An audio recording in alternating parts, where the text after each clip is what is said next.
नमस्कार friends. Next level academy पे आप सबका स्वागत है।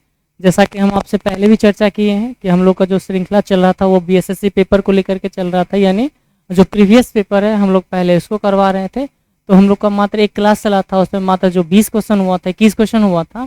अब उस श्रृंखला को हम लोग आगे बढ़ाएंगे। कुछ टेक्निकली प्रॉब्लम की वजह से नहीं हो पा रही थी बीच में, लेकिन अब वो प्रॉब्लम सॉल्व हो गई है। तो अब आते हैं कंटिन्यू जो है आपको वो पेपर मिलते रहेगा।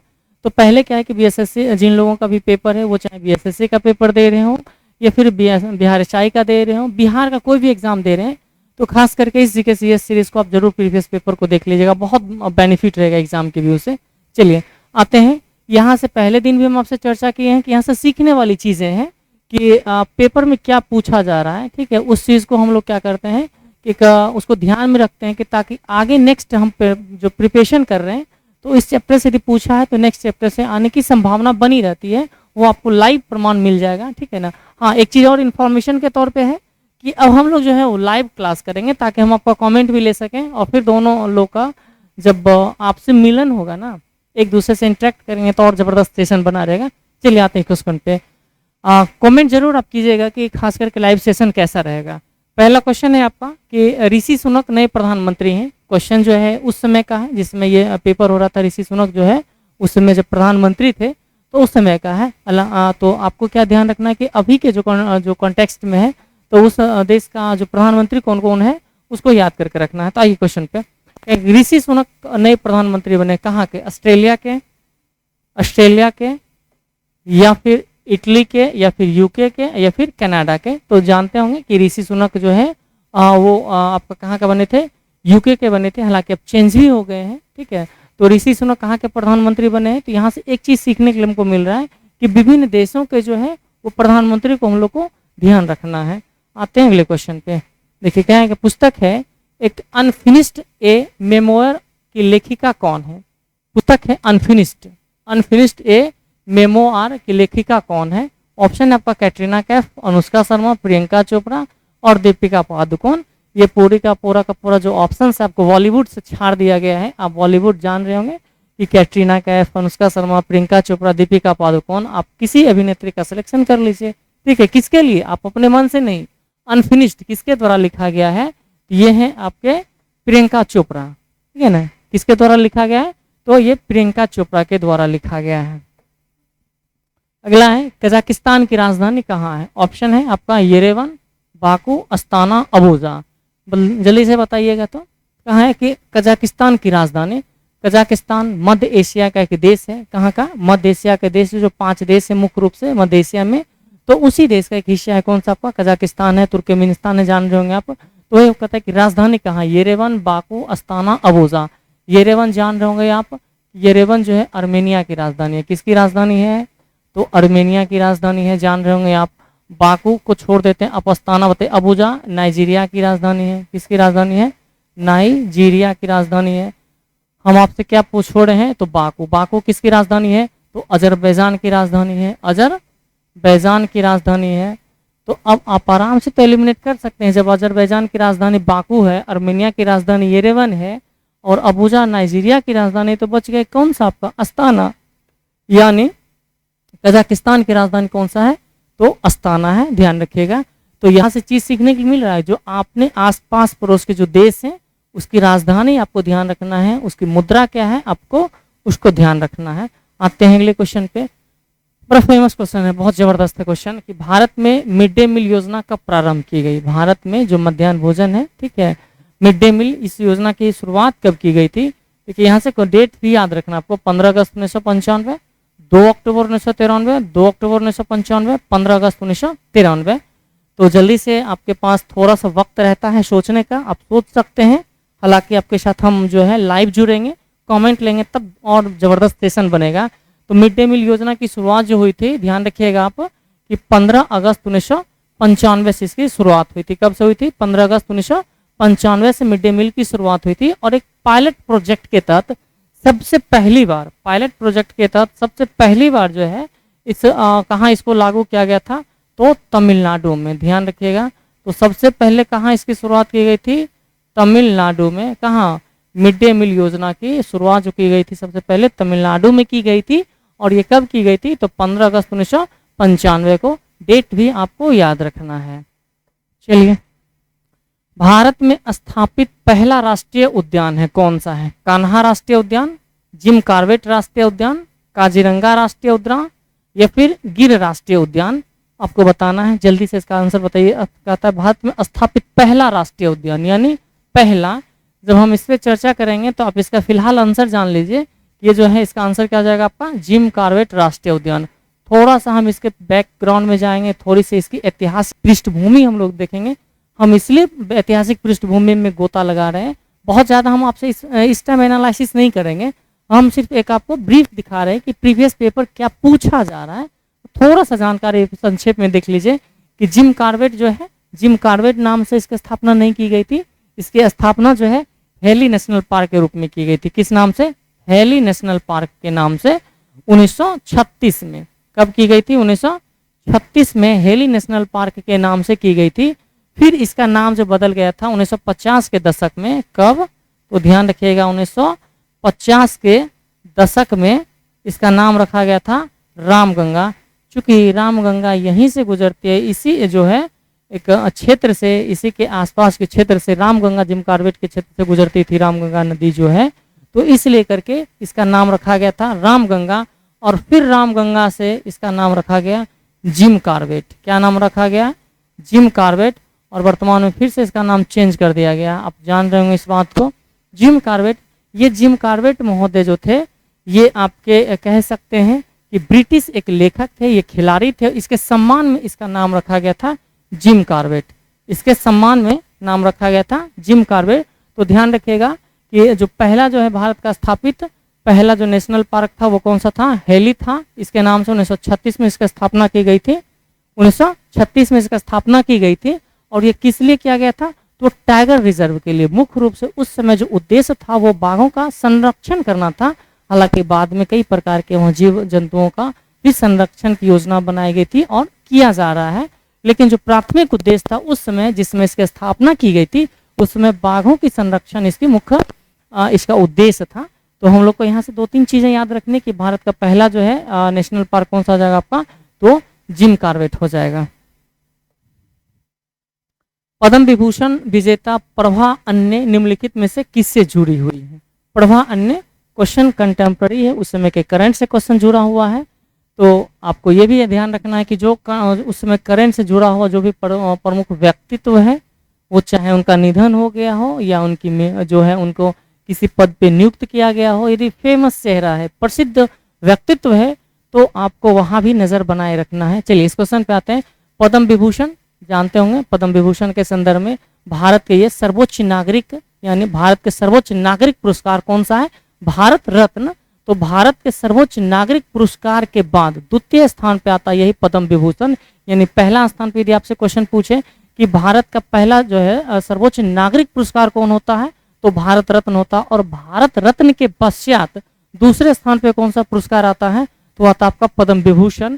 तो क्वेश्चन है कि आपका पद्म विभूषण विजेता प्रभा अन्य, प्रभा अन्य का संबंध किससे है? तो ये स्वर गायिका थी, संगीत के क्षेत्र में इनका संबंध था। तो ध्यान रखिएगा, ठीक है, स्वर संगीत से जुड़ी हुई थी। तो यहाँ से आप मुख्य रूप से इसको याद रख सकते हैं। पद्म विभूषण जो है भारत के सर्वोच्च जो द्वितीय नागरिक पुरस्कार है, सम्मान पुरस्कार है।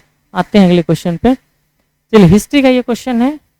दिल्ली की लाल किला में मोती मस्जिद का निर्माण किसने करवाया? सबसे पहले तो जान रहे होंगे कि दिल्ली के लाल किले का जो निर्माण करवाया गया था वो किसके द्वारा करवाया गया था? तो शाहजहां के द्वारा करवाया गया था। इस बात को आप भी अच्छे से जान रहे होंगे, बहुत आसान क्वेश्चन है।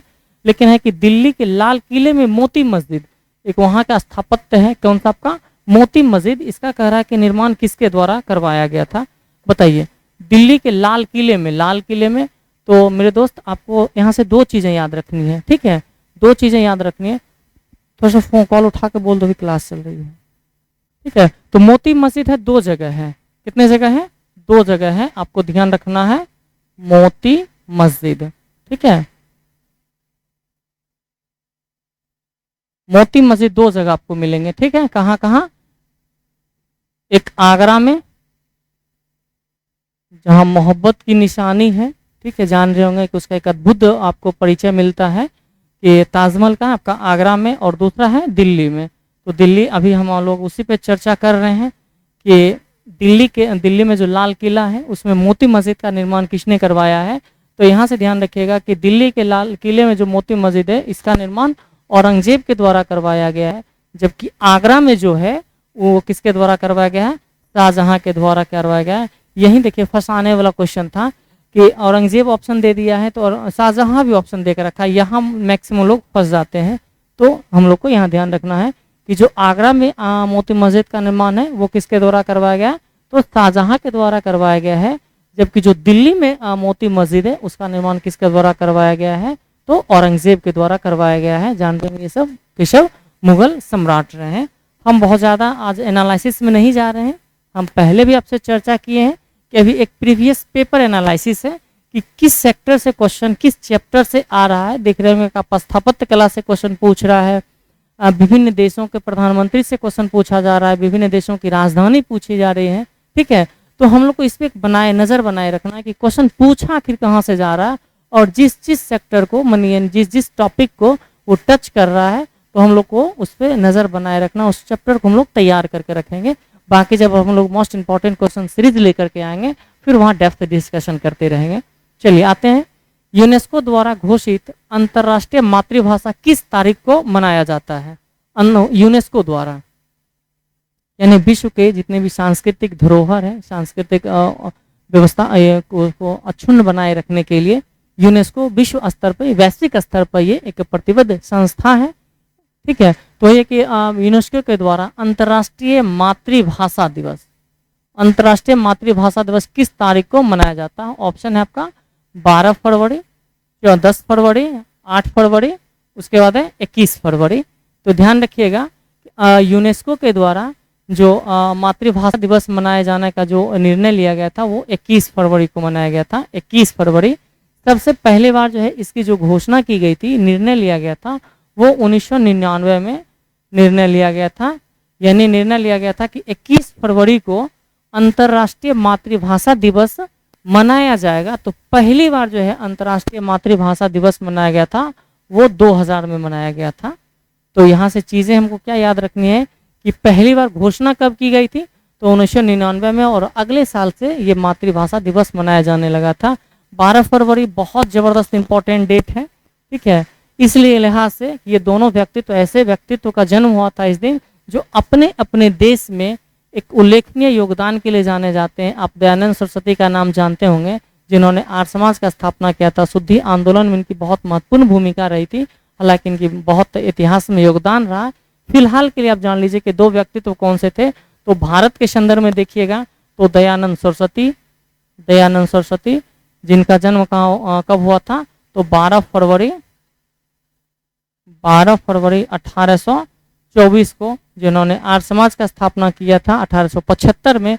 और दूसरा है 12 फरवरी इनका भी जन्म हुआ था अब्राहम लिंकन का, जिन्होंने अमेरिका में दास प्रथा के उन्मूलन में महत्वपूर्ण योगदान था। दास प्रथा इन्हीं के सहयोग से, इन्हीं के द्वारा उन्मूलन किया गया था। इनका भी जन्म हुआ था 12 फरवरी को ही, 12 फरवरी 1918 को इसके इनका भी जन्म हुआ था। सॉरी 1918 नहीं, 1809, मिस्टेक था, 1809 में। 1900 तो बहुत बाद की बात है। ठीक है ना, कब हुआ था इनका जन्म हुआ था 1809 में।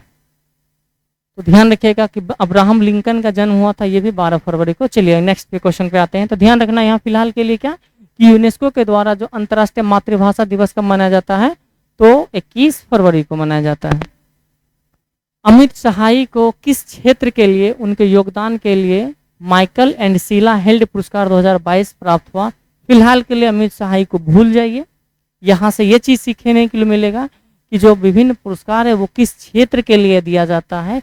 यदि उस समय कोई प्रमुख व्यक्तित्व है जिन्हें कोई विशेष पुरस्कार दिया गया है, तो उस व्यक्तित्व को हमको अपने ज़हन में याद कर लेना, अपने सॉफ्टवेयर में उसको सेट कर लेना है कि किस व्यक्तित्व को क्या पुरस्कार दिया गया है।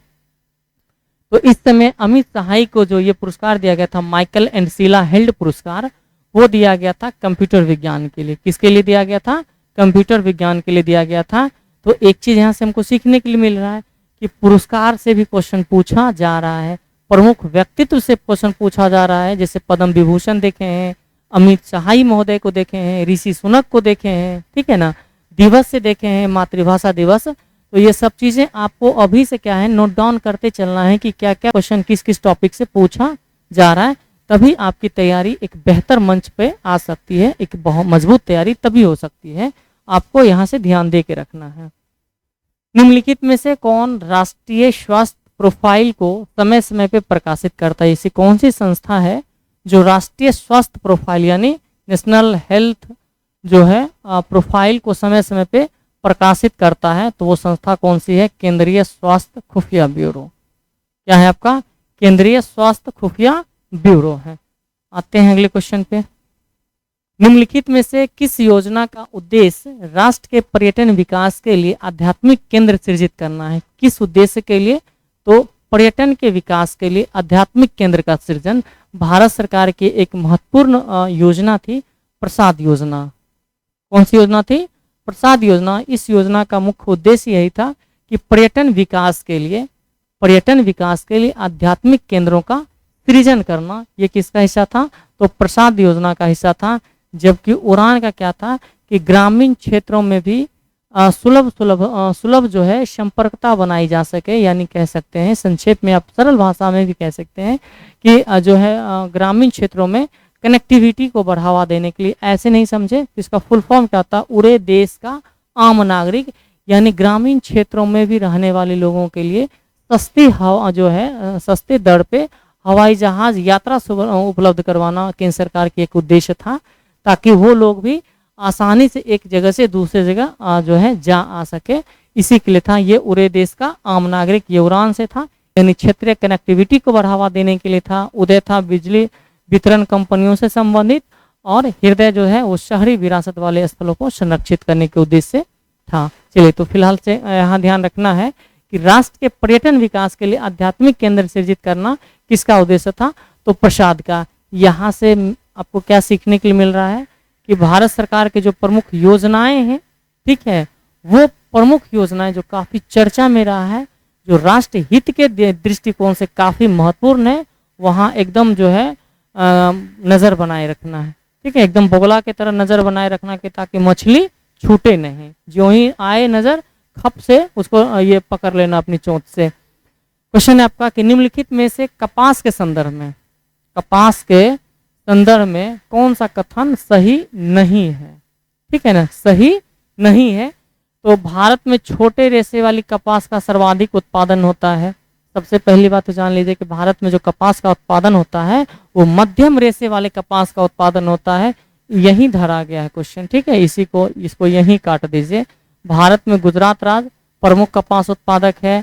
ठीक है, कपास की खेती के लिए 50 सेंटीमीटर वर्षा की चाहिए, बाकी सब का सब ये सही है आपका। ठीक है ना, तो मध्यम रेशे वाले उत्पादन होता है। कपास के लिए कौन सी मिट्टी आवश्यक होती है? तो ध्यान रखिएगा कि काली मिट्टी होती है, इसके लिए काफी महत्वपूर्ण होती है। कौन सी मिट्टी? काली मिट्टी। इसी के लिए इसको कहा भी जाता है, काली मिट्टी को काली कपास वाली मिट्टी इसको कहा भी जाता है। आइए अगले क्वेश्चन पे। सहायक एनजी संबंधित है, बताइए किससे? रक्षा प्रौद्योगिकी से, संचार प्रौद्योगिकी से, कोविड प्रबंधन से, अंतरिक्ष प्रौद्योगिकी से। बताइए जल्दी से। ये है जो सहायक एनजी है, ठीक है, ये रक्षा प्रौद्योगिकी से संबंधित है। किससे है? रक्षा से संबंधित है, यानी डिफेंस टेक्नोलॉजी से संबंधित है। भारत का जो है ये पहला स्वदेशी ड्रॉपेबल जो है कंटेनर है। ये भारत का पहला स्वदेशी तकनीक से विकसित किया गया है, ड्रॉपेबल कंटेनर है। तो ध्यान रखना है हम लोग को कि सहायक एनजी जो है वो किससे संबंधित है? तो रक्षा प्रौद्योगिकी से संबंधित है। दोहा राजधानी है, दोबारा क्वेश्चन मिल गया, यानी एक ही पेपर में दो देशों की राजधानी पूछी जा रही है। तो ध्यान रखिए कितना जबरदस्त ये टॉपिक है। चलिए बताइए, दोहा किसकी राजधानी है? जान रहे होंगे कि सीरिया की राजधानी कहाँ है, तो इसको तो अब बढ़िया से जान रहे होंगे कहाँ राजधानी है। सीरिया की राजधानी दशनिक है। तुर्की की राजधानी जान रहे होंगे कहाँ है आपका? तुर्की की राजधानी अंकारा। कहाँ है आपका? अंकारा। तुर्की का नया नाम क्या है आपका? तुर्कीये कर दिया है ना। ओमान और कतर। कतर की राजधानी कहाँ है, जल्दी से बता दीजिए। तो कतर की राजधानी है कहाँ आपका, दोहा हो जाएगा। ठीक है, कतर की राजधानी कहाँ हो जाएगा, दोहा हो जाएगा।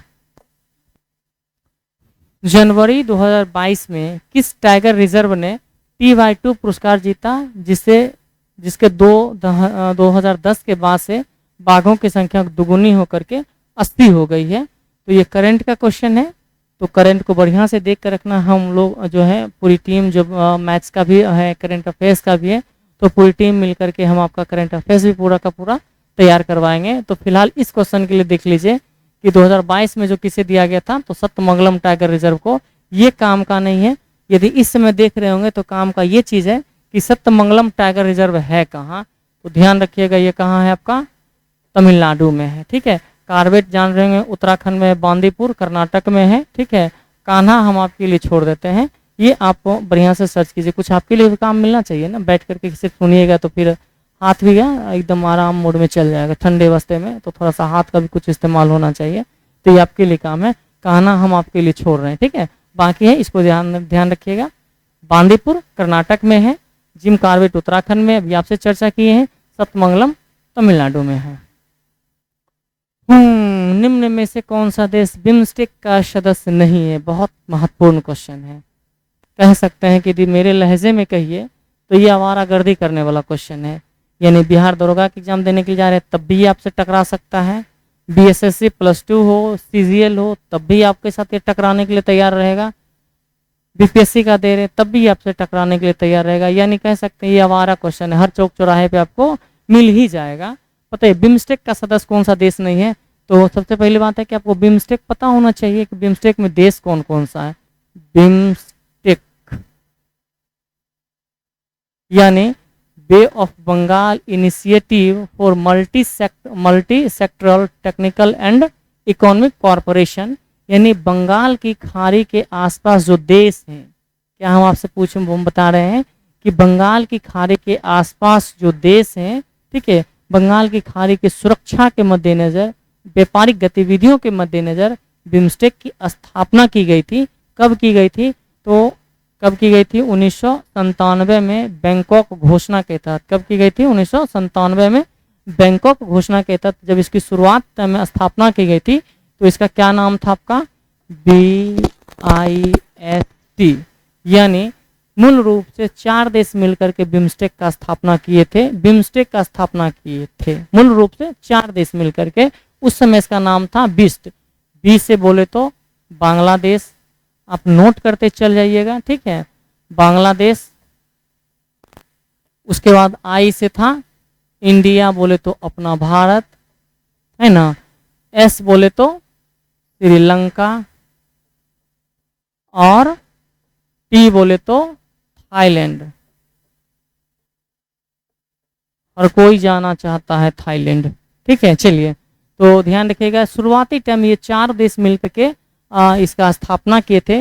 बाद में इसमें म्यांमार जुड़ते हैं। कौन जुड़ते हैं, नया देश म्यांमार जुड़ते हैं, तब इसका नाम रखा गया था बिम्स, BIMST, बिम्स्ट। और बाकी टेक तो था ही, H नहीं होगा, ठीक है ना। चलिए, तो ये बिम्स्टेक है, ध्यान रखिएगा कि कौन सा आ जाता है, म्यांमार आ जाता है। बाद में फिर जो है इसमें 2 देश और जुड़े थे, कौन कौन सा, नेपाल और भूटान, नेपाल और भूटान। तो इस तरीके से हम लोग क्या सीखे हैं कि बिम्स्टेक में 7 देश थे। कौन कौन सा देश था, तो ध्यान रखिएगा, म्यांमार अभी लास्ट में जो म्यांमार भी था, नेपाल भी था, भूटान भी था, इंडिया है, बांग्लादेश है, थाईलैंड है और श्रीलंका है। यानी 7 देश हैं किसमें, बिम्स्टेक में, ठीक है। तो अब देखिए इसमें से कौन सा देश कहता है कि सदस्य नहीं है, तो मेरे दोस्त मालदीव नहीं है। मालदीव का हम लोग चर्चा ही नहीं किए, तो इसको सबसे पहले काट करके और हम लोग उठा कर फेंक देंगे कि जाओ तुम दोस्त बिम्स्टेक का हिस्सा नहीं हो। आते हैं अगले क्वेश्चन पे, उम्मीद करते हैं कि आपको चीजें समझ में आ रही होगी। 1932 में अखिल भारतीय हरिजन संघ की स्थापना किसने की थी, श्री नारायण गुरु, महात्मा गांधी, पंडित जवाहरलाल नेहरू, VR अम्बेडकर, ठीक है। हिस्ट्री का बहुत शानदार क्वेश्चन है, ये सब बहुत महत्वपूर्ण क्वेश्चन है। खास करके महात्मा गांधी सबसे पहले किस लोटा में पानी पिए थे, ये भी यदि आप कहीं पढ़े हैं तो इसको भी सॉफ्टवेयर में अपडेट कर लीजिए। महात्मा गांधी से कहीं से आवारागर्दी करने वाला क्वेश्चन मिल जाएगा, हर जगह मिल जाता है महात्मा गांधी से, ये तो खास करके बहुत इंपॉर्टेंट है। तो 1932 में अखिल भारतीय हरिजन संघ की स्थापना किसने की? ऑप्शन है नारायण गुरु, महात्मा गांधी, पंडित जवाहरलाल नेहरू और बी आर अम्बेडकर। तो इसका स्थापना जो किए थे वो कौन किए थे? महात्मा गांधी के द्वारा किए गए थे। हालांकि शुरुआत में इसका अस्पृश्यता निवारण लीग था, इसका नाम अस्पृश्यता निवारण लीग।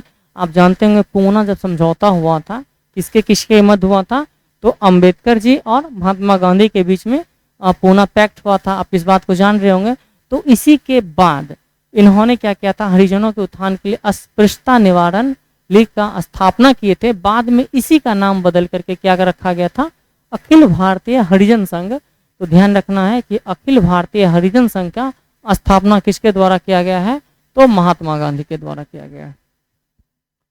भारत सरकार के किस कार्यक्रम का उद्देश्य चिन्हित क्षेत्रों में समग्र दृष्टिकोण को अपनाते हुए प्रौद्योगिकियों को विकसित करना और एकीकृत करना है?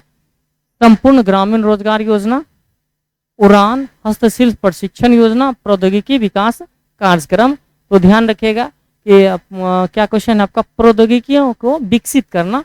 तो स्वाभाविक सी बात है, प्रौद्योगिकियों के विकास कार्यक्रम के तहत किया जाएगा, है ना। चलिए, नगुल ट्रम मुद्रा है किस देश की? जल्दी से बता दीजिए, ठीक है। नगुल ट्रम किस देश की मुद्रा है? हम आपको दे रहे हैं टाइम, थोड़ा सा जल्दी से बताइए। नगुल ट्रम किस देश की मुद्रा है? कजाकिस्तान की, म्यांमार की, भूटान की, दक्षिण कोरिया की। तो नगुल ट्रम किस देश की जो है मुद्रा है? तो वो ध्यान रखिएगा, नगुल ट्रम जो है वो आपका भूटान का है। म्यांमार की क्या है? तो क्यात है। क्या नाम है? क्यात है। बाकी आपका काम है, ठीक है ना, आप इसको अच्छे से देख लीजिएगा। दक्षिण कोरिया का कोरियाई है। चलिए, भारत के अंतर्राष्ट्रीय व्यापार की मात्रा का कितना प्रतिशत नौवहन परिवहन के द्वारा किया जाता है? यानी कहता है कि भारत जो अंतर्राष्ट्रीय व्यापार करता है उसका कितना प्रतिशत जो हिस्सा वो नौ परिवहन से होता है, यानी बंदरगाहों के माध्यम से होता है, जलीय परिवहन के माध्यम से होता है। तो ध्यान रखिएगा कि 95% जो होता है भारत का जो व्यापारिक ये है व्यापार जो होता है वो किसके द्वारा होता है? नौ परिवहन के द्वारा होता है। भारत का सबसे ऊंचा रेलवे पुल किस नदी पर बना है? ठीक है, देखिए ये सब बहुत ज़बरदस्त क्वेश्चन है। हालांकि हम लोग नहीं बोले कि पहले भी वही चीज़ है, कहना अच्छा नहीं लगता है कि बार बार कि हम लोग अभी प्रीवियस करवा रहे हैं। बस पहले जो है देखते चलिए कि क्या क्या क्वेश्चन पूछा जा रहा है। भारत का सबसे ऊंचा रेलवे पुल किस नदी पे बना है? ऑप्शन है आपका चिनाब, दूसरा है सतलज, तीसरा है झेलम, चौथा है रावी। ध्यान रखिएगा ये सब के सब क्या है? आपके सिंधु नदी तंत्र का हिस्सा है। सिंधु नदी तंत्र का है ना, सिंधु तंत्र का ये हिस्सा है। कहता है कि किस नदी पे सबसे ऊंचा रेलवे पुल बना है? तो क्या किस नदी पे बना है? वो चेनाब पे बना है। किस नदी पे बना है? चेनाब नदी पे बना है। चिनाब के संदर्भ में जान रहे होंगे कि इसका जो है ऋग्वेद काल में भी इसका उल्लेख है। इसका प्राचीन नाम क्या था ऋग्वेद में? अश्किनी था। क्या था? ए से अस्कनी, सी से चिनाब। गर्मी लगता हुआ तब को याद आना चाहिए यार, काश एसी रहता, कूलर से भी मजा नहीं आता, एसी रहता तो कितना आनंद आता।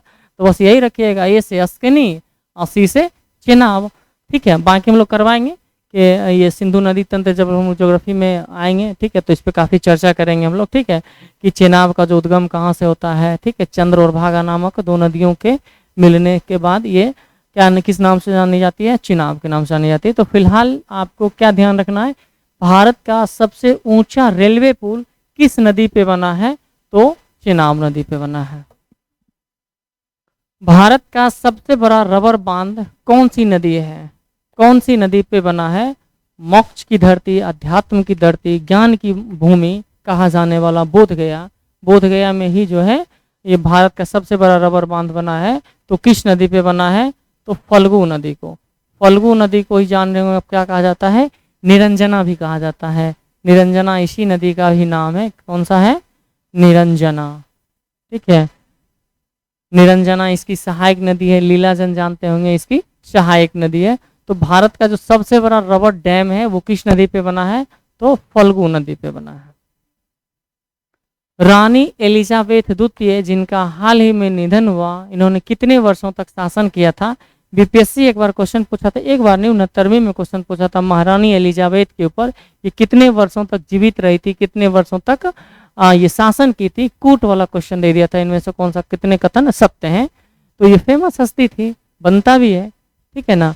तो कहता है कि कितने वर्षों तक शासन किया था, तो वो 70 वर्ष तक इन्होंने शासन किया था ब्रिटिश महारानी एलिजाबेथ। जिस तरीके से भारत में जो है राष्ट्रपति का पद, वैसे ही जो ब्रिटिश में महारानी का पद था, सम्राट कह सकते हैं। चलिए, पेटवा घाट मत्स्य गोदीवारा के रूप में विकसित किया गया, यह स्थित है पेटवा घाट जो है मत्स्य गोदीवारा डॉकयार्ड जो है पेटवा घाट, ठीक है। किसके लिए मत्स्य गोदीवारा है? ये कहाँ है? पश्चिम बंगाल में, तमिलनाडु में, केरल में, अंडमान वो निकोबार में। तो ध्यान रखिएगा पेटवा घाट कहाँ है आपका? तो पश्चिम बंगाल में है। ये एक मत्स्य पत्तन है, ठीक है ना।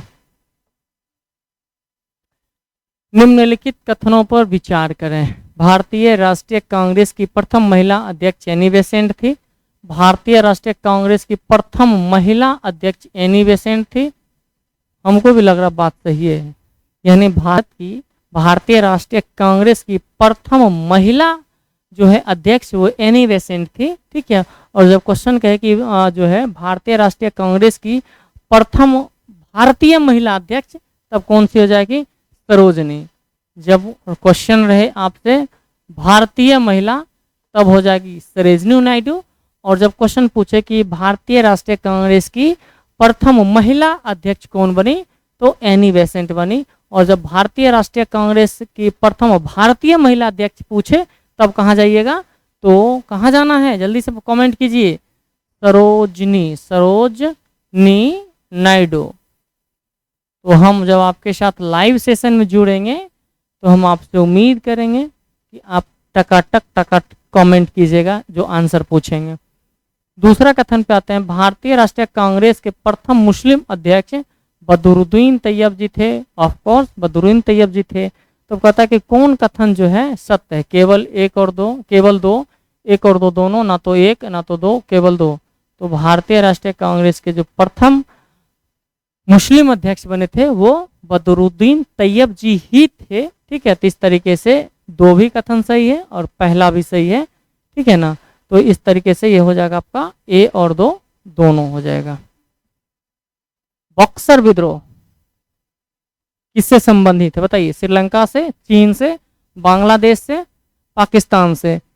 ये जब आप मेरे सामने होते और आंसर नहीं बोलते, तब बक्सर विद्रोह उस समय हो सकता था, ठीक है। जल्दी से बताइए किससे संबंधित है बक्सर विद्रोह? तो ये चीन में हुआ था बक्सर विद्रोह, ठीक है। बिहार सोशलिस्ट पार्टी के प्रथम अध्यक्ष कौन थे? ठीक है, बिहार सोशलिस्ट पार्टी हम कहें तो ये क्वेश्चन अपने आप में अधूरा है ना। बिहार कांग्रेस सोशलिस्ट पार्टी रहता। सबसे पहले जो कांग्रेस ये बिहार सोशलिस्ट पार्टी की जो स्थापना हुई थी वो 1931 में हुई थी। राम वृक्ष, बेनीपुरी, गंगाशरण मिश्र और एक और थे, तीनों के सहयोग से हुआ था 1931 में बिहार सोशलिस्ट पार्टी का गठन। बाद में बना था बिहार कांग्रेस सोशलिस्ट पार्टी, जिसके प्रथम अध्यक्ष जो बने थे वो आचार्य नरेंद्र देव बने थे। 1934 में आचार्य नरेंद्र देव बने थे, ठीक है, आचार्य नरेंद्र देव बने थे। और महासचिव कौन बने थे? जयप्रकाश नारायण।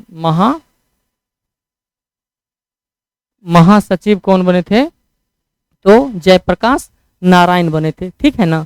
चलिए, तो ध्यान रखना है कि बिहार सोशलिस्ट पार्टी के प्रथम अध्यक्ष कौन बने थे? तो प्रथम अध्यक्ष बने थे बिहार कांग्रेस सोशलिस्ट,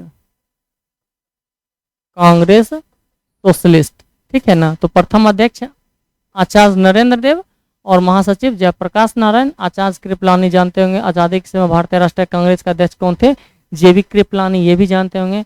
बिहार के जो है किसान आंदोलन से जुड़े हुए प्रमुख व्यक्ति थे कौन? स्वामी सहजानंद, अखिल भारतीय किसान सभा के अध्यक्ष भी रहे थे।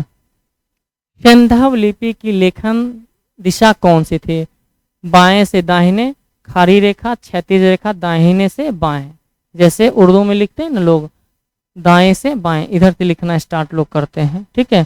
हम लोग क्या लिखते हैं कि देवनागरी लिपि में इधर से लिखते हैं, यानी बाएं से दाएं जाते हैं।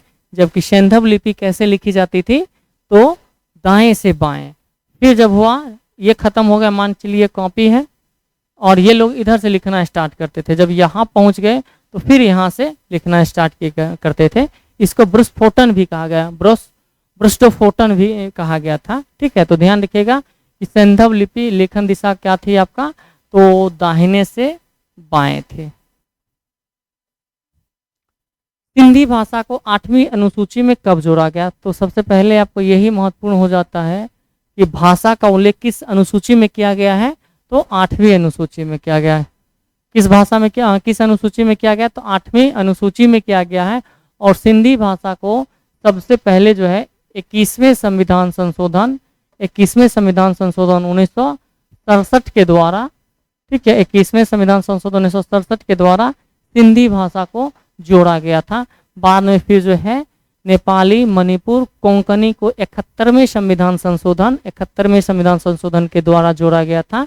71वें के द्वारा किसको जोड़ा गया था, 71वें संविधान संशोधन के द्वारा मणिपुरी,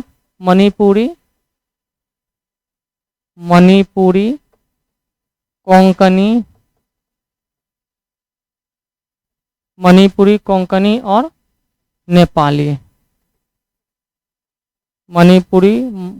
और नेपाली। ये तीनों भाषा जोड़ा गया था 71वें संविधान संशोधन में।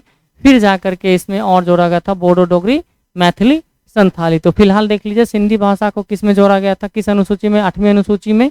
कब जोड़ा गया था, तो 1967 में जोड़ा गया था। संगम साहित्य में व्यापारी वर्ग किस नाम से जाना जाता था, वेनिगर, पुलैयन, वर्मन, वेल्लार। बताइए जल्दी से। इसका है संगम साहित्य में व्यापारी वर्ग को किस नाम से जाना जाता था, तो ध्यान रखिएगा किस नाम से जाना जाता था, बताइए। वेनिगर है, पुलैयन है, वर्मन है, या फिर वेल्लार है। तो संगम साहित्य में व्यापारी वर्ग को जो नाम जाना जाता था वो किस नाम से जाना जाता था, वेनिगर नाम से जाना जाता था। किस नाम से, वेनिगर नाम से जाना जाता था। बताइए, पश्चिम पाकिस्तान के साथ स्वतंत्रता की लड़ाई लड़ने वाली पूर्वी पाकिस्तान की सशस्त्र सेना का क्या नाम था, तो ध्यान रखिएगा कि मुक्त वाहिनी थी। कौन सी थी, मुक्त वाहिनी। क्वेश्चन समझ लीजिए कि पश्चिमी पाकिस्तान के साथ और पूर्वी पाकिस्तान के साथ की सशस्त्र सेना का नाम क्या था। पूर्वी पाकिस्तान के साथ स्वतंत्रता की लड़ाई लड़ने वाली पूर्वी पाकिस्तान की सशस्त्र सेना का क्या नाम था। अभी का जो बांग्लादेश है यही आपका था पहले पूर्वी पाकिस्तान, और यही पूर्वी पाकिस्तान जो है किस देश के रूप में उभरा है, तो बांग्लादेश के रूप में उभरा है। किस देश के रूप में उभरा है, बांग्लादेश के रूप में उभरा है। तो ध्यान रखिएगा कि पश्चिमी पाकिस्तान के साथ स्वतंत्रता की लड़ाई लड़ने वाली पूर्वी पाकिस्तान की सशस्त्र सेना का जो नाम था वो क्या था आपका, तो मुक्त वाहिनी था। नेपाल के पहले निर्वाचित प्रधानमंत्री कौन थे, सूर्य बहादुर थापा, गिरिप्रसाद कोइराला, पुष्प कमल दहल, या विश्वेश्वर प्रसाद कोइराला। तो ध्यान रखिएगा कौन थे आपके, विश्वेश्वर प्रसाद कोइराला थे। अपच में उपचार के लिए निम्न में से किसका प्रयोग किया जाता है। जान रहे होंगे कि आप ज़्यादा मुर्गा खा लिए हैं, अपच हो जाएगा, तो किसके रूप में किसका इस्तेमाल करते हैं, एंटासिड का इस्तेमाल करते हैं। किसका इस्तेमाल करते हैं, एंटासिड। यानी एंटासिड क्या कहिएगा, अम्ल तत्वनाशक, यानी सोडियम बाइकार्बोनेट भी जो है एक प्रकार का क्या है आपका, एंटासिड की भूमिका निभाता है। फिलहाल आज के क्वेश्चन में इतना ही था, ठीक है ना। फिर हम लोग मिलेंगे, कल मिलते हैं, और कल जब मिलेंगे तो आपके पास टोटल जो है जितना भी जीएस का क्वेश्चन पूछा गया अगले पेपर में वो पूरा का पूरा हम कल करवाएंगे। और कल कोशिश करेंगे हम आपके साथ लाइव जुड़ेंगे, शेड्यूल लगा देंगे, आप जुड़िएगा हमसे ताकि कमेंट आपका आए, तब दोनों आदमी का रिलेशन अच्छा रहेगा, दोनों में इंटरेक्ट रहेगी, तो काफ़ी अच्छी बॉन्डिंग बनेगी। तो हम उम्मीद करेंगे कल आप मेरे साथ जुड़िएगा जो ही वो शेड्यूल लगेगा। तो तब तक आप जो है खास करके प्रीवियस पेपर पढ़ते रहिए और एनालिसिस करते रहिए कि क्वेश्चन किस सेक्टर से आ रहा है। यानी सेक्टर कहने का मतलब है यहाँ कि किस चैप्टर से आ रहा है, किस टॉपिक से आ रहा है।